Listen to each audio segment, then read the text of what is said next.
Howdy, my name's Joe. Today I'd like to talk to you about an issue that's been in the news for a while, and I know I'm kind of late to the party, so to speak, but I think there's still time before they turn the lights off and send everybody home. Over a year ago, a young man named Colin Kaepernick felt so strongly about an issue that he decided to protest against it. Unfortunately, the way he decided to protest was by kneeling on one knee during the National Anthem before a football game. Kind of got him a bit of trouble. He didn't renew his contract at the end of the season and hasn't played in a pro football game since. Time, not to make people noticed, and as time went by, we moved on to other things. Then another football season began, and dozens of football players decided that they would kneel on one knee during the National Anthem, just like Colin Kaepernick did. Now, were they protesting the same issue he was, or were they supporting his right to do so? Didn't matter, no one cared. Because the focus became on what they did rather than why they did it. A lot of people saying they were disrespecting the flag. In a video editorial, local sportscaster named Dale Hansen said that not letting these men protest during the National Anthem was a dog whistle for racists, basically implying that if you thought that disrespecting the flag was not a bad thing, well, you're a racist. Relax. You're not. What you are is a person that's trying to connect the dots when half the dots are missing. Why do we respect the flag anyway? Why do we have so much respect, so much reverence for a piece of cloth that more often than not was manufactured in a foreign country? Do you know where the National Anthem came from? Do you know the circumstances that inspired the author to write the Star-Spangled Banner in its original form? Dale does, because he was there. Okay, he's not that old, but he is kind of an old guy. You know, it's a joke. You're supposed to laugh. Anyway, it's not about the cloth or where it was manufactured. It's about what the cloth symbolizes, the ideas and principles that form this country, the rights and freedoms we have as citizens of this country, the struggles, the literal battles, the sacrifices that were made to preserve those rights and freedoms. We stand at attention with our hands over our hearts to honor the sacrifices made in appreciation, to our appreciation for the rights and freedoms that we have. Oh, by the way, those rights and freedoms belong to every American citizen, regardless of their race or their color. Didn't originally, but now they do. There are still people today that didn't get the memo.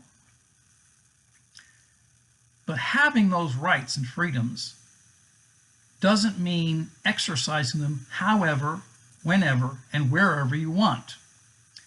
Over the years, there have been behaviors that we do not engage in, not because they're illegal, not because they're forbidden by an official government document, but because as civilized, responsible people, we don't do that.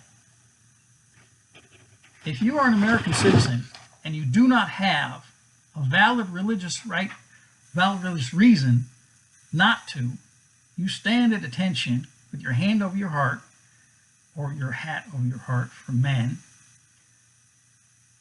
because those rights and freedoms that we have.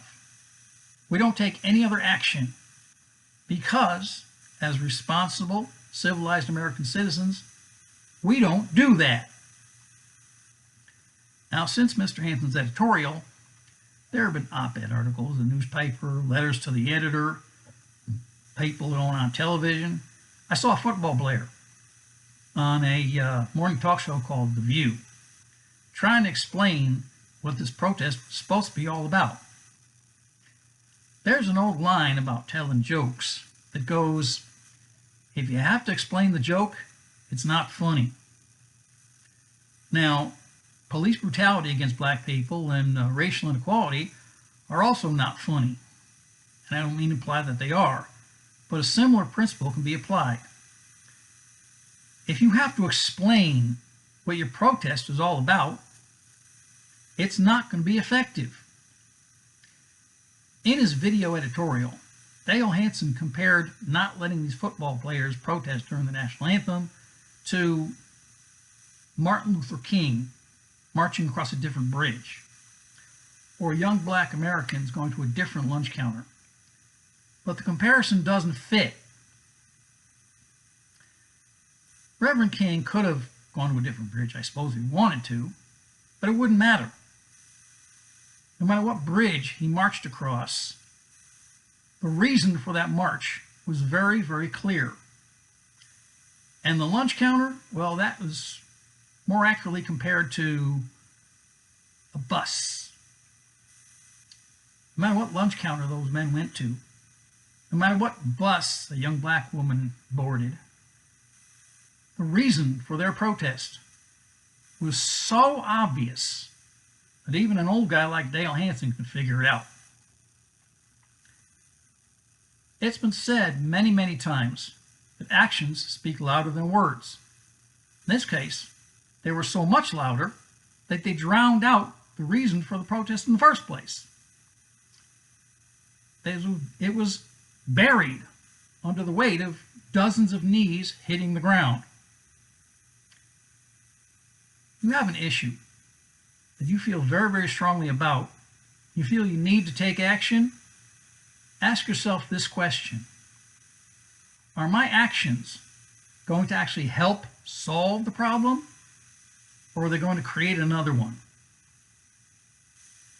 I think in this case, we know the answer to that question. Now, I know your life can be a little hectic at times.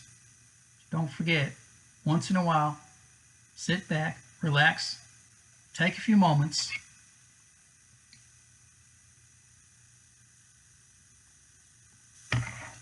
for a cup of joe. Thanks for watching.